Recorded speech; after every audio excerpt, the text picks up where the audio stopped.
নমস্কাৰ মই প্ৰণিতা লৈছো এই মুহূৰ্তৰ বিগ ব্ৰেকিং নিউজ জুবিন গাৰ্গৰ ঘটনাক লৈ ফেচবুক লাইভ যোগে মুখ্যমন্ত্ৰীয়ে বৃহৎ ঘোষণা কৰিছে পলাই থাকিলে বিপদ নিশ্চিত শ্যামকানু সিদ্ধাৰ্থৰ ইতিমধ্যে শ্যামকানু সিদ্ধাৰ্থৰ পেন কাৰ্ড আধাৰ ফ্ৰিজ কৰি দিয়া হৈছে বুলি মুখ্যমন্ত্ৰী গৰাকীয়ে ফেচবুক লাইভ যোগে এই মুহূৰ্তত ঘোষণা কৰিছে লগতে তেওঁ কৈছে যে জনতাৰ ধৈৰ্যৰ হৈতে নেখেলিব জনতাৰ আবেগৰ হৈতে নেখেলিব যদি আপোনালোক নিৰ্দোষী তেনেহলে পলাই থাকিব নালাগে ৰাইজৰ ওচৰলৈ হক পলাই থাকিব নালাগে ইতিমধ্যে তদন্ত প্ৰক্ৰিয়া চলি আছে এই তদন্তত সহায় কৰক সকলো কথা কব লাগিব জুবিনৰ হৈতে আসলতে হৈছিল কি এই সমগ্ৰ ঘটনাক্ৰমৰ তদন্ত প্ৰক্ৰিয়া ক্ষিপ্ৰগতিত চলি আছে আৰু ইয়াৰ মাজত মুখ্যমন্ত্ৰী গৰাকীয়ে বৃহৎ ঘোষণা কৰিছে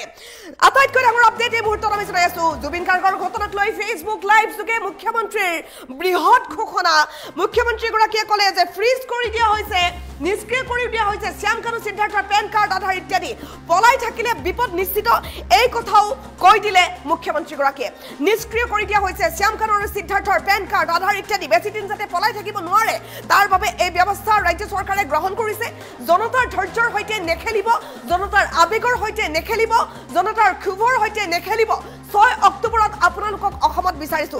এই কথা স্পষ্টকৈ উল্লেখ কৰিছে ফেচবুক লাইভত মুখ্যমন্ত্ৰী ডক্টৰ হিমন্ত বিশ্ব শৰ্মাই শ্যামকানু মহন্ত আৰু সিদ্ধাৰ্থ শৰ্মাক মুখ্যমন্ত্ৰী গৰাকীয়ে স্পষ্টকৈ সকিয়নি দিছে জুবিন গাৰ্গৰ শৰীৰত বিষ দিয়া হৈছিল নেকি সকলো ওলাব লাগিব কি হৈছিল আসলতে জুবিন গাৰ্গৰ শৰীৰটো কেনে অৱস্থাত আছিল তেওঁৰ স্বাস্থ্য কেনেকুৱা আছিল জুবিন গাৰ্গ আমাৰ জাতীয় সম্পদ জুবিনৰ ঘটনাৰ ন্যায় লাগে আৰু ন্যায় দিম শ্যামকানু মহন্ত আৰু সিদ্ধাৰ্থক সোধা হ'ব বহু কথা সকলো কথা শ্যামকানু মহন্ত আৰু সিদ্ধাৰ্থ শৰ্মাই ক'ব লাগিব শ্যামকানু মহন্ত আৰু সিদ্ধাৰ্থ শৰ্মা আপোনালোকে জনতাৰ হৈতে নেখেলিব জনতাৰ ধৈৰ্যৰ হৈতে নেখেলিব জনতাৰ আবেগৰ হৈতে নেখেলিব 6 অক্টোবৰ তাৰিখে আপোনালোকক অসমত বিচাৰিছো এই কথা ক'লে মুখ্যমন্ত্ৰী ডক্টৰ হিমন্ত বিশ্ব শৰ্মাই ফেচবুক লাইভ কৰি পত্ৰ লিখি জনতাৰ পৰা আইনৰ পৰা হাৰিব নোৱাৰিব বুলিও মুখ্যমন্ত্ৰী গৰাকীয়ে স্পষ্টকৈ সকিয়নি দিছে সঁচাকৈ নিৰ্দোষী হয় যদি সাহসেৰে আহক পলাই থাকিব নালাগে মুখ্যমন্ত্ৰী গৰাকীয়ে ফেচবুক লাইভত স্পষ্টকৈ ক'লে এই কথা নিজৰ কথা কওক কিন্তু ৰাইজৰ ক্ষোভৰ হৈতে নেখেলিব কোনোপধ্যে ৰাইজৰ ক্ষোভ আৰু আবেগৰ হৈতে খেলিব নালাগে স্পষ্ট সকিয়নি দিছে মুখ্যমন্ত্ৰী ডক্টৰ হিমন্ত বিশ্ব শৰ্মাই এই মুহূৰ্তৰ আটাইতকৈ ডাঙৰ আপডেট বিগ ব্ৰেকিং নিউজ আমি জনাই আছো জুবিনক ন্যায় দিয়াৰ বাবে মই পৃথক নহয় ময়ো জনতাৰ মাজৰ এগৰাকী জনতাই যেনেকৈ ন্যায় বিচাৰিছে ময়ো বিচাৰিছো বুলি ক'লে মুখ্যমন্ত্ৰী গৰাকীয়ে সকলোকে প্ৰতিশ্ৰুতি দিছো জুবিনৰ ঘটনাৰে জড়িত সকলো ব্যক্তি আইনৰ আওতালৈ আহিব সেই দায়িত্ব পালন কৰিম জুবিনক ন্যায় দিয়াৰ বাবে মই পৃথক নহয় ময়ো জনতাৰ মাজৰ এগৰাকী ময়ো আপোনালোকৰ মাজৰ এগৰাকী কোভিডৰ সময়তো এৰি দিয়া নাছিলো আৰু এতিয়াও এৰি নিদিও এই তদন্ত প্ৰক্ৰিয়া চলি আছে ভালদৰে চলিব ক্ষিপ্ৰগতিত তদন্ত চলিব প্ৰয়োজন হলে সিবিআই তদন্ত কৰিব এইখন চৰকাৰে জুবিনক ন্যায় দিব ৰাইজে যেহেতু ন্যায় বিচাৰিছে শ্যামকানুৰ দৰে ব্যক্তিৰ ওচৰত হিৰনত নকৰে কোনোপধ্যে হিৰনত নকৰে শ্যামকানুৰ দৰে ব্যক্তিৰ ওচৰত এইখন অসমৰ জনতাৰ ওচৰতে হিৰনত কৰিব সেই কথা ক'লে মুখ্যমন্ত্ৰী ডক্টৰ হিমন্ত বিশ্ব শৰ্মাই শ্যামকানু সিদ্ধাৰ্থ শৰ্মাক স্পষ্টকৈ তেওঁ সকিয়নি দিছে বেইল লোৱাৰ প্ৰচেষ্টাও যে নকৰিব সেই কথাও কৈ দিলে মুখ্যমন্ত্ৰী গৰাকীয়ে জুবিনৰ হত্যাৰ প্ৰতিটো ঘটনাৰ তন্নকৈ ক'ব লাগিব সকলো কথা ক'ব লাগিব যিবোৰ কথা জানে সকলো কথা ক'ব লাগিব শ্যামকানু আৰু সিদ্ধাৰ্থই দুখী হ'লে আইনে কঠোৰ শাস্তি দিবই এই কথাও স্পষ্টকৈ উল্লেখ কৰিছে ফেচবুক লাইভত মুখ্যমন্ত্ৰী গৰাকীয়ে আইনৰ পৰা দূৰত থাকিলে বিপদ নিশ্চিত গতিকে আইনৰ ওচৰলৈ হওক যি জানে সেয়াই কওক জুবিন গাৰ্গৰ ঘটনাৰ তদন্ত ক্ষিপ্ৰ গতিত চলি আছে মুখ্যমন্ত্ৰী ডক্টৰ হিমন্ত বিশ্ব শৰ্মাই কিছু মুহূৰ্তৰ পূৰ্বে ফেচবুক লাইভত উল্লেখ কৰিছে এই কথা 6 অক্টোবৰত ছিংগাপুৰৰ 8 গৰাকী প্ৰবাসী অসমীয়া আহিব লাগিব সিআইডিৰ তদন্তত ইণ্টাৰপলৰ জৰিয়তে শ্যামকানু সিদ্ধাৰ্থলৈ ইতিমধ্যে লুকআউট নোটিছ জাৰি কৰা হৈছে এই কথা মুখ্যমন্ত্ৰী গৰাকীয়ে ফেচবুক লাইভত জনাইছে কোনো বিদেশী ৰাষ্ট্ৰলৈ পলাই যাব নোৱাৰিব শ্যামকানু সিদ্ধাৰ্থ তাৰ বাবে তেওঁলোকৰ পেন কাৰ্ড আধাৰ ইত্যাদি ফ্ৰিজ কৰি দিয়া হৈছে শ্যামকানু সিদ্ধাৰ্থৰ হৈতে ছিংগাপুৰৰ 8জন প্ৰবাসী অসমীয়া সিআইডিৰ তদন্তলৈ আহিব লাগিব আৰু প্ৰয়োজন হলে এই তদন্ত সিবিআইলৈ দিয়া হ'ব সিআইডিৰ সন্মুখীন হ'ব লাগিব আটাইকেইজন ব্যক্তি যিকেইজন ব্যক্তি জুবিনৰ হৈতে আছিল জুবিন গাৰ্গৰ হৈতে থকা প্ৰতিগৰাকী লোক তদন্তৰ আওতালৈ আহিব ছিংগাপুৰৰ ৰাষ্ট্ৰদূতৰ জৰিয়তে সকলোলৈ ইতিমধ্যে নোটিছ জাৰি কৰা হৈছে প্ৰয়োজন হলে এই গোচৰ সিবিআইলৈকে হস্তান্তৰ কৰা হ'ব বুলি কৈ দিলে মুখ্যমন্ত্ৰী ডক্টৰ হিমন্ত বিশ্ব শৰ্মাই নিশ্চিতভাৱে মুহূৰ্তৰ আটাইতকৈ ডাঙৰ আপডেট বিগ ব্ৰেকিং নিউজ আমি জনাই আছো জুবিন গাৰ্গৰ ঘটনাক লৈ ফেচবুক লাইভ যোগে মুখ্যমন্ত্ৰীৰ বৃহৎ ঘোষণা পলাই থাকিলে বিপদ নিশ্চিত বুলি মুখ্যমন্ত্ৰী ডক্টৰ হিমন্ত বিশ্ব শৰ্মাই সকিয়নি দিছে এই মুহূৰ্তত আটাইতকৈ ডাঙৰ আপডেট আমি জনাই আছো নিষ্ক্ৰিয় কৰি দিয়া হৈছে শ্যামকানু মহন্ত আৰু সিদ্ধাৰ্থৰ পেন কাৰ্ড আধাৰ ইত্যাদি বেছি দিন যাতে পলাই থাকিব নোৱাৰে তাৰ বাবে এই ব্যৱস্থা গ্ৰহণ কৰা হৈছে জনতাৰ ধৈৰ্যৰ সৈতে নেখেলিব বুলি আহ্বান জনাইছে মুখ্যমন্ত্ৰীগৰাকীয়ে 6 অক্টোবৰত আপোনালোকক অসমত বিচাৰিছো 6 অক্টোবৰৰ পূৰ্বে শ্যামকানু মহন্ত আৰু সিদ্ধাৰ্থ শৰ্মা অসম আহিব লাগিব শ্যামকানু সিদ্ধাৰ্থ শৰ্মাক মুখ্যমন্ত্ৰীগৰাকীয়ে ইতিমধ্যে স্পষ্টকৈ হকিয়নি প্ৰদান কৰিছে জুবিন গাৰ্গৰ শৰীৰত বিষ দিয়া হৈছিল নেকি বা কি অৱস্থাত আছিল কি হৈছিল আচলতে সকলো ওলাব লাগিব তদন্তৰ আওতাত ইতিমধ্যে সকলো পৰিছে জুবিন আমাৰ জাতীয় সম্পদ জুবিনৰ ঘটনাৰ ন্যায় লাগে শ্যামকানু মহন্ত আৰু সিদ্ধাৰ্থক বহু কথা সোধা হ'ব যি কথা তেওঁলোকে জানে সকলো ক'ব লাগিব শ্যামকানু মহন্ত সিদ্ধাৰ্থ শৰ্মা আপোনালোকে জনতাৰ ধৈৰ্যৰ সৈতে নেখেলিব জনতাৰ আবেগৰ সৈতে নেখেলিব 6 অক্টোবৰ তাৰিখে আপোনালোকক অসমত বিচাৰিছো এয়া মুখ্যমন্ত্ৰীৰ কথা মুখ্যমন্ত্ৰী ডক্টৰ হিমন্ত বিশ্ব শৰ্মাই কিছু মুহূৰ্তৰ পূৰ্বে ফেচবুকত এই কথা কৈছে ফেচবুক লাইভ কৰিবা পত্ৰ লিখি জনতাৰ পৰা আইনৰ পৰা আপোনালোকে আঁতৰি থাকিব নোৱাৰিব সঁচাকৈ নিৰ্দোষী হয় যদি তেনেহলে সাহসেৰে আহক কোনো পধ্যে এনেধৰণে আঁতৰি থকাটো ভাল কথা হোৱা নাই নিজৰ কথা কওক কিন্তু ৰাইজৰ ক্ষোভৰ সৈতে নেখেলিব স্পষ্ট হকিয়নি দিছে মুখ্যমন্ত্ৰী ডক্টৰ হিমন্ত বিশ্ব শৰ্মাই ফেচবুক লাইভত মুখ্যমন্ত্ৰীগৰাকীয়ে বৃহৎ ঘোষণা কৰিছে জুবিনক ন্যায় দিয়াৰ বাবে মই পৃথক নহয় ময়ো জনতাৰ মাজৰ এগৰাকী সকলোকে প্ৰতিশ্ৰুতি দিছে জুবিন গাৰ্গৰ ঘটনাৰে জড়িত সকলো ব্যক্তি যে আইনৰ আওতালৈ আহিব এই কথা ঘোষণা কৰিছে মুখ্যমন্ত্ৰীগৰাকীয়ে মই দায়িত্ব পালন কৰি যাম জুবিনক ন্যায় দিয়াৰ বাবে মই পৃথক নহয় ময়ো জনতাৰ মাজৰ এগৰাকী কোভিডৰ সময়তো এৰা নাছিলো আৰু এতিয়াও এই পৰিস্থিতিত মই এৰি নিদিও এইখন চৰকাৰে জুবিনক ন্যায় দিব কাৰণ জনতাই ন্যায় বিচাৰিছে কাৰণ জনতাৰ আছিল জুবিন গাৰ্গৰ ঘটনাৰ ন্যায় হ'বই শ্যামকানুৰ দৰে ব্যক্তিৰ ওচৰত হিৰ্ণত নকৰে অসমৰ জনতাৰ ওচৰত হিৰ্ণত কৰিব কোনো পধ্যেই শ্যামকানু মহন্ত আৰু সিদ্ধাৰ্থ শৰ্মা আৰু বেছি দিন পলাই থাকিব নোৱাৰিব আনকি বেইল লোৱাৰ প্ৰচেষ্টা নকৰিব কোনো পধ্যে অগ্ৰিম জামিনৰ ব্যৱস্থা তেওঁলোকে কৰিব নোৱাৰিব জুবিনৰ হত্যাৰ প্ৰতিটো ঘটনাৰ তন্নকৈ তদন্ত হ'ব প্ৰতিটো আপডেট আমি দিবলৈ চেষ্টা কৰি আছো এই মুহূৰ্তত দুখী হলে আইনে কঠোৰ শাস্তি দিব এই কথা স্পষ্ট কৰিছে মুখ্যমন্ত্ৰী ডক্টৰ হিমন্ত বিশ্ব শৰ্মাই আইনৰ পৰা দূৰত থাকিলে বিপদ নিশ্চিত এই কথাও মুখ্যমন্ত্ৰীগৰাকীয়ে ক্লিয়াৰকৈ কৈ দিছে জুবিন গাৰ্গৰ ঘটনাৰ তদন্ত ক্ষীপ্ৰ গতিত চলি আছে আৰু চলি থাকিব যেতিয়ালৈকে উৰহিৰ গছৰ উৰ নোলায় 6 অক্টোবৰত ছিংগাপুৰৰ 8 গৰাকী প্ৰবাসী অসমীয়া আহিব লাগিব চিআইডিৰ তদন্তৰ আওতালৈ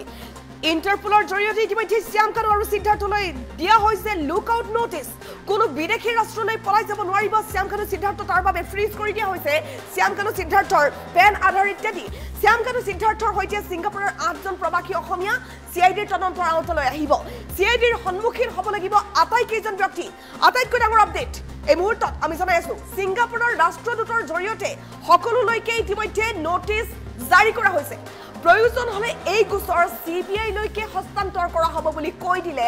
মুখ্যমন্ত্ৰী ডক্টৰ হিমন্ত বিশ্ব শৰ্মাই মাত্ৰ কিছু মুহূৰ্তৰ পূৰ্বে মুখ্যমন্ত্ৰীগৰাকীৰ এয়া ডাঙৰ ঘোষণা ফেচবুক লাইভ যোগে মুখ্যমন্ত্ৰীগৰাকীৰ এয়া ডাঙৰ ঘোষণা পলাই থাকিলে বিপদ যে নিশ্চিত এই কথা মুখ্যমন্ত্ৰীগৰাকীয়ে স্পষ্ট কৰি কৈ দিছে নিষ্ক্ৰিয় কৰি দিয়া হৈছে শ্যামকানু আৰু সিদ্ধাৰ্থৰ পেন আধাৰ ইত্যাদি পলাই থাকিব নোৱাৰিব তেওঁলোকে আৰু বেছি দিন জনতাৰ ধৈৰ্যৰ সৈতে নেখেলিব বুলি মুখ্যমন্ত্ৰীগৰাকীয়ে তেওঁলোকলৈ আহ্বান জনাইছে কঠোৰ নিৰ্দেশনা জাৰি কৰিছে 6 অক্টোবৰত আপোনালোকক অসমত বিচাৰিছো 6 অক্টোবৰ ডেডলাইন 6 অক্টোবৰৰ ভিতৰত তেওঁলোক অসম আহিব লাগিব শ্যামকানু সিদ্ধাৰ্থ শৰ্মাক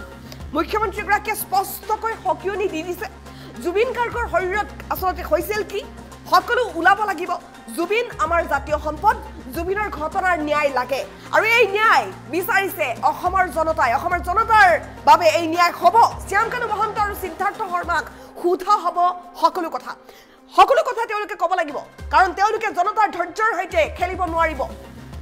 6 অক্টোবৰ তাৰিখে আপোনালোক এদিন মই কৈছিলো যে জুবিনৰ বিপথে পৰিচালিত কৰাত তেওঁৰ আশে-পাশে লাগি থকা মানুহখিনি জড়িত হৈ আছে 6 বছৰ আগতে মই কি কৈছিলো হি এতিয়াও সংবাদ মাধ্যমত বৰ্তমান সামাজিক মাধ্যমতো তাৰ উপস্থিতি আছে সেয়েহে মোৰ গোটেই ঘটনাৰ সম্পৰ্কত মোৰ মতামত বা স্পষ্ট ভাৱ আজি নহয় 6 বছৰ আগতে মই ৰাইজৰ ওচৰত বা ৰাইজক মই জনাইছিলো জুবিন আমাৰ জাতীয় সম্পদ জ্যোতিপ্ৰসাদ আগৰৱালা বিষ্ণুপ্ৰসাদ ৰাভা আৰু ভূপেন হাজৰিকাৰ সমকক্ষ বুলি জুবিন গাৰ্গক অভিহিত কৰি মই জুবিনৰ সন্মুখত দিয়া এটি ভাষণো সামাজিক মাধ্যমত উপলব্ধ হৈ আছে। জুবিনৰ প্ৰতি মোৰ এক ব্যক্তিগত অভূতপূৰ্ব কৃতজ্ঞতাও আছিল। মোৰ দেউতা প্ৰয়াত কৈলাশনাথ শৰ্মাৰ গীতৰ সংকলন জুবিনে অতি মৰমেৰে ৰুণজুন নামৰ কেছেটটোৰ জৰিয়তে বাণীবদ্ধ আৰু ভিডিঅ' কৰি মোক উপহাৰ দিছিলে। আৰু সেই গানকেইটাই যথেষ্ট সমাদৰ লাভ কৰিছিল। এজন পুত্ৰ হিচাপে তাতকৈ গৌৰৱৰ কথা একোৱেই নাছিল। আৰু সেয়েহে জুবিনে য'তেই যেনেকে কৰবাত আমি যদি কেতিয়াবা জুবিনৰ যাত্ৰাৰ সংগী হ'বলৈ সুবিধা পাইছিলোঁ, তাক কেতিয়াও মই হাতৰ পৰা ওলাই যাব দিয়া নাছিলোঁ। আজি কোভিডৰ সময়ত মুম্বাইৰ পৰা জুবিনক উভতাই অনা, ডিব্ৰুগড়ৰ পৰা বিশেষ বিমানেৰে নতুন দিল্লীত গ্ৰীণ কৰিডৰ বনাই জুবিনৰ চিকিৎসাৰ ব্যৱস্থা কৰা, জীৱনৰ কেইবাটাও গুৰুত্বপূৰ্ণ অধ্যায়ৰ মই সাক্ষী হৈ থকাৰ সুযোগ পাইছিলোঁ। মোৰ একো কণ্ট্ৰিবিউশ্যন নাছিলে, কিন্তু মই সাক্ষী হৈ থাকিব পাৰিছিলোঁ। সেয়েহে কোনো এজন জুবিন অনুৰাগীতকৈ মই নিজকে কম অনুৰাগী বুলি নাভাবোঁ আৰু বেছি বুলিও নাভাবোঁ, কাৰণ আমি সকলোৱে জুবিনক ভাল পোৱাৰ অধিকাৰ আছে আৰু অধিকাৰ থাকিব। জুবিনক আমি গীত মাত আৰু সংস্কৃতিৰ মাজেৰে আমি সকলো গৌৰৱী অসমীয়াই আমি জীয়াই ৰাখিম। জুবিনৰ ঘটনাৰ ন্যায় লাগে। ৰাইজৰ দৃষ্টিত আৰু বিভিন্ন পুলিচৰ হাতত অহা নথি পত্ৰৰ দৃষ্টিভংগীৰ পৰা শ্যামকানু মহন্ত, সিদ্ধাৰ্থ শৰ্মা আৰু কেইবাজনকো আমি বহুত কথা সুধিব লাগিব। আইনে আইনৰ ৰাস্তা ল'ব। মই আজিৰ এই ফেচবুক লাইভৰ জৰিয়তে শ্যামকানু মহন্ত আৰু সিদ্ধাৰ্থ শৰ্মাক ক'ব বিচাৰোঁ যে আপোনালোকে জনতাৰ ধৈৰ্যৰ সৈতে খেলিবৰ বাবে চেষ্টা নকৰিব। 6 অক্টোবৰ তাৰিখে আমি আপোনালোকক অসমত বিচাৰিছোঁ। পূজাৰ কেইটামান দিনৰ বাবে আমি আপোনালোকক বিচৰা নাই যে দশমীলৈকে আপোনালোক আহক। দশমীৰ পিছতে 6 অক্টোবৰত আমি আপোনালোকক CIDৰ কাৰ্যালয়ত বিচাৰিছোঁ। আৰু আপোনালোকে ফেচবুক লাইভ কৰি বা একোখন পত্ৰ লিখি জনতা আৰু আইনৰ পৰা হাৰিব আপোনালোকে নোৱাৰিব। আপোনালোকে যদি সঁচাকৈ আপোনালোক নিৰ্দোষী, সাহসেৰে আহক, CIDৰ কাৰ্যালয়লৈ আহক, আপোনালোকে নিজৰ কথা কওক। আৰু যদি আপোনালোকে কথা ক'ব CIDক নোখোজে, আদালতৰ ওচৰত গৈ কওক। কিন্তু ৰাইজৰ ক্ষোভৰ সৈতে, যি ক্ষোভ এতিয়া অগণিত পৰিণত হৈছে, ক্ষোভৰ সৈতে আপোনালোকে খেলা নকৰিব। মই অসমৰ মুখ্যমন্ত্ৰী হিচাপে আপোনালোকক স্পষ্ট সকিয়নি দিব খুজিছোঁ যে অহা 6 অক্টোবৰৰ তাৰিখৰ দিনা আপোনালোকে নিশ্চিতভাৱে গুৱাহাটীলৈ আহি আপোনালোকে আপোনালোকৰ মন্তব্য, আপোনালোকৰ বক্তব্য আগবঢ়াওক। আইনে আইনৰ মাজেৰে গতি কৰিব। আৰু এটা কথা মই সকলোকে স্পষ্ট কৰি দিব খুজিছোঁ, কোভিডৰ সময়তো মই অসমবাসী জনসাধাৰণক এৰা নাছিলোঁ। বানপানীৰ সময়তো মই অসমবাসী জনগণক এৰা নাছিলোঁ। আৰু জীৱনত এটা দিন আহিছিল যে PPE কিট পিন্ধিও কোভিডৰ ICUৰ ভিতৰত গৈ জনতাক সেৱা কৰাৰ চেষ্টা কৰিছিলোঁ। আৰু আজি যেতিয়া অসমৰ জনতাই জুবিনক ন্যায় দিয়াৰ বাবে আন্দোলন কৰিছে, তাৰ পৰা মই পৃথক নহয়। আৰু সেই কাম মই কৰিবই লাগিব। আৰু সেইকাৰণে মই আজি পুনৰ এবাৰ প্ৰতিশ্ৰুতি দিছোঁ যে জুবিনৰ ঘটনাৰ সৈতে জড়িত সকলো কেইগৰাকী ব্যক্তিক আইনৰ সন্মুখলৈ অনাৰ দায়িত্ব অসমৰ মুখ্যমন্ত্ৰী হিচাপে মোৰ। আৰু সেই দায়িত্ব মই কৰ্তব্য নিষ্ঠাৰে সৈতে পালন কৰিম, দায়বদ্ধতাৰে সৈতে মই পালন কৰিম। আগতেও বহু এনেকুৱা ঘটনা হৈছে, আসামী কেতিয়াবা 2 দিন পলাই থাকে, কিন্তু আইনৰ হাত বহু দীঘল, আইনৰ ধৈৰ্য আছে আৰু আইনে কেনেকৈ আগবাঢ়িব লাগে তাৰ বিষয়ে আইনে জানে আৰু আইনে কাকো ৰেহাই নিদিয়ে। অসম পুলিচে বিভিন্ন সময়ত প্ৰমাণ কৰিছে, শিশুৰ বলাৎকাৰৰ ঘটনাৰ পৰা গড় হত্যাৰ আসামীলৈকে অসম পুলিচে ইতিমধ্যে প্ৰমাণ কৰিছে যে অসম পুলিচে সময়ত কিমান শক্তিশালী ভূমিকা ল'ব পাৰে। আৰু সেইকাৰণে কাৰোবাৰ মনত অকণমানো ধাৰণা থাকিব নালাগে যে এইখন চৰকাৰে জুবিনক ন্যায় দিয়াৰ প্ৰচেষ্টা নকৰিব। এইখন চৰকাৰে শ্যামকানু মহন্ত, সিদ্ধাৰ্থ শৰ্মাৰ দৰে ব্যক্তিৰ ওচৰত শিৰ নত কৰিব। এইখন চৰকাৰে অসমৰ ৰাইজৰ ওচৰত শিৰ নত কৰিব, সিদ্ধাৰ্থ শৰ্মা আৰু শ্যামকানু মহন্তৰ ওচৰত শিৰ নত নকৰে। আৰু সেইবাবে মই সিদ্ধাৰ্থ শৰ্মা আৰু শ্যামকানু মহন্তক কম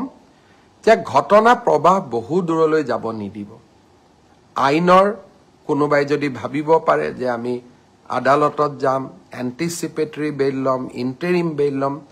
এই প্ৰচেষ্টাবিলাক কৰা উচিত নহয়। কাৰণ জুবিন এগৰাকী জাতীয় সম্পদ। জুবিনৰ হত্যাৰ প্ৰতিটো মুহূৰ্তৰ ঘটনা তন্ন তন্ন কৰি ৰাইজৰ আগত আপোনালোকে ক'ব লাগিব। আৰু মই ভাবোঁ এই কাম আপোনালোকে কৰিব। আৰু আপোনালোকক কোনো ক্ষেত্ৰতে আইনৰ বাহিৰত গৈ শাস্তি দিয়া নহয়। আইনে আপোনালোকক দোষী হ'লে শাস্তি দিব, দোষী নহ'লে আপোনালোকক নিৰ্দোষী বুলি ক'ব। কিন্তু আইনৰ পৰা দূৰত থাকিলে আপোনালোকে কেতিয়াও নাভাবিব যে চৰকাৰ মনে মনে থাকিব আৰু চৰকাৰে ব্যৱস্থা নল'ব। মই আৰু কেইটামান মনৰ কথা ক'ব খুজিছোঁ। এইখন জুবিনৰ অসম, এইখন আমাৰ জননী আৰু জন্মভূমি। এইখন অসমত আমি যিকোনো কাৰণতে এইখন অসমক আমি নেপাল কৰিব নোৱাৰোঁ। কেইটামান দিনৰ পৰা সামাজিক মাধ্যমত নেপালৰ উদাহৰণ দিয়া হৈছে। আমি অসমত লাচিতৰ উদাহৰণ দিম, আমি অসমত আমি মহাৰাজ পিথুৰ উদাহৰণ দিম, আমি ভগদত্তৰ উদাহৰণ দিম, আমি ভূপেন হাজৰিকাৰ উদাহৰণ দিম, আমি জুবিন গাৰ্গৰ উদাহৰণ দিম। আমি নেপালৰ উদাহৰণে অসম নচলাম। আজি এটাই মই কথা ক'ব খোজোঁ, এটাও যদি অসমৰ সম্পত্তিক আজি আমি হানি কৰোঁ, আটাইতকৈ দুখ জুবিন গাৰ্গে পাব। কাৰণ এইখন জুবিনৰ অসম, আমাৰ সকলোৰে জননী আৰু জন্মভূমি। আজি কেইগৰাকীমান ব্যক্তিয়ে জুবিনৰ ন্যায় বিচাৰি ৰাস্তাত আন্দোলন কৰিছে। পুলিচে